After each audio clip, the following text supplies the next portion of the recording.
नमस्कार. आपल्या सर्वांचं पुन्हा एकदा मनपूर्वक स्वागत. गणपती आले आणि गणपती विसर्जनाची वेळ देखील आली.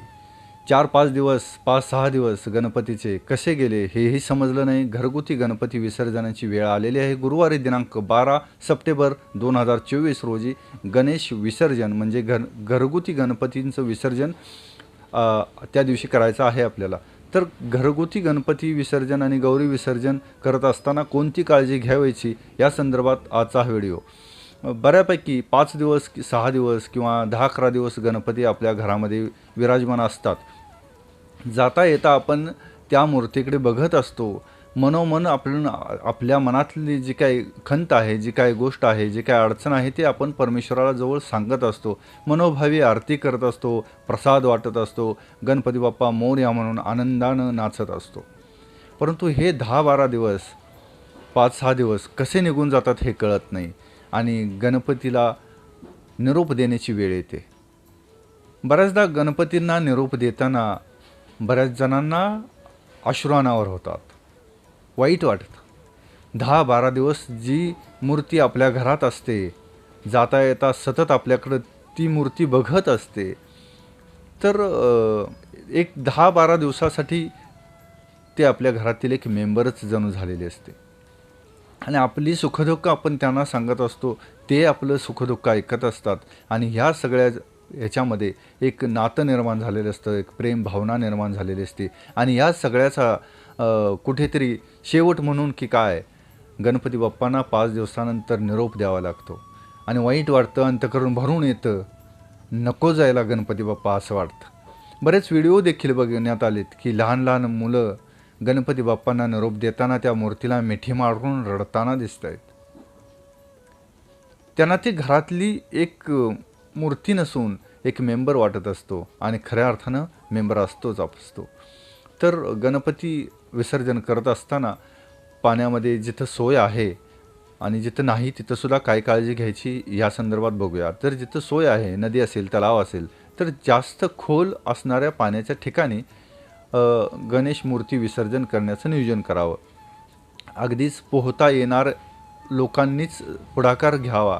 त्याचबरोबर ज्यांना पोहता येत नाही त्यांनी लांब उभं राहावं आणि गणपतींना तिथूनच निरोप द्यावा आणि गणपती खोल पाण्यामध्ये सोडून द्यावेत. विसर्जन करताना गणपती हळुवारपणे सोडून द्यायचे असतात. बऱ्याच ठिकाणी असं बघण्यात येतं की गणपती असे फेकले जातात. तर गणपतीच्या मूर्ती फेकू नयेत. गणपती विसर्जन करतोय आपण, आपल्यात आलेल्या पाहुण्यांना आपण आनंदाने निरोप देतोय. असं व्हायला नको की पाहुण्यांना आपण भांडून घरातून घालवतोय.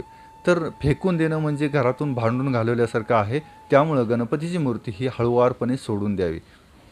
त्याचबरोबर गणपती बाप्पांच्या बरोबर असलेल्या ज्या वस्तू असतील, दुर्वा असतील, फुलं असतील, हार असतील किंवा अन्य काही गोष्टी ज्या पाण्यात सोडून द्यायच्या आहेत, अशा सगळ्या गोष्टी आपण त्याबरोबर सोडून द्यावेत. किंवा एखाद्या ठिकाणी जे निर्माल्य साठवण्याची एखादी जागा केली असेल तर तिथे ते निर्माल्य आपण ठेवून द्यावं. त्याचबरोबर जो प्रसाद असेल तर त्या प्रसादाची सगळ्यांना वाटणी करावी. त्याचबरोबर थोडासा प्रसाद पाण्यामध्येही सोडावा. पाण्यामध्ये सोडण्याच्या पाठीमागे कारण असं की पाण्यामध्ये असणारे जीव, मासे असतील, कासवं असतील, ह्या सगळ्यांना थोडा थोडा प्रसाद मिळावा. गणपती बाप्पा जाताना त्यांच्यासाठी सुद्धा काहीतरी खाऊ घेऊन गेलेले आहेत, ही त्याच्या पाठीमागची भावना. तर पाण्यातल्या, नदीतल्या, विहिरीतल्या माशांनासुद्धा आपण थोडाफार प्रसाद टाकून द्यावा, सोडून द्यावा. तर त्याचबरोबर गौराईचे मुखवटे देखील त्याच पद्धतीने पाण्यामध्ये सोडून द्यायचे आहेत. आणि काही वेळेला या दिवसामध्ये नद्यांना पूर आलेले असतात आणि पूर आल्यामुळं नदीचं पाणी पात्राच्या बाहेर आलेलं असतं. लोकांनी तिथंच मूर्ती सोडलेल्या असतात.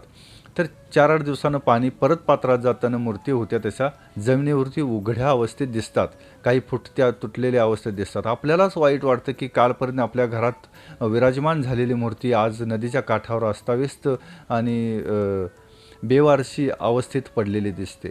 तर असं करू नका मित्रांनो. आपल्या घरातील मेंबर, आपले आराध्य दैवत गणपती बाप्पा यांची मूर्ती खोलवर पाण्यात सोडून द्यावी किंवा अशी सोय करावी की एका ठिकाणी एखादं मोठं भांडं असेल, काहिली असेल, त्याच्यामध्ये पाणी ठेवून त्याच्यामध्ये सार्वजनिक गणपती सगळे सोडले तरीही चालू शकतात.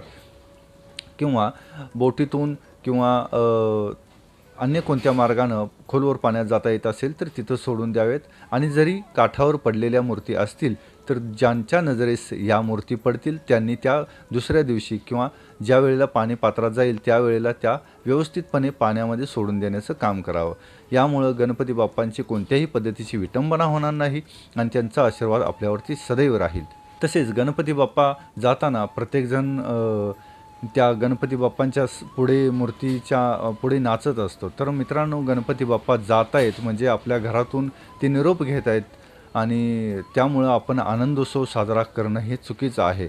त्यावेळेला आपण गणपती बाप्पांची गाणी लावावीत, जरूर लावावीत, पण त्याच्यासमोर बेधुंद अवस्थेत नाचू नये. कारण आपण बाप्पांना निरोप देतोय, मग आपल्याला आनंद कसला होतोय? असं होऊ नये. गुलाल उधळावा, ठीक आहे चालेल, फुलं उधळावे, ठीक आहे चालेल, परंतु नाच नसावा, बिभत्स गाण्यावरती नसावा.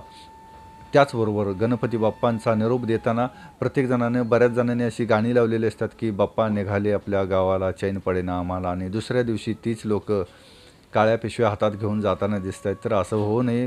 बाप्पांचा आशीर्वाद आपल्यावरती राहावा आणि थोडे दिवस का असेना आपण मांसाहार, मद्यपान ह्या गोष्टी टाळाव्यात, बंद कराव्यात.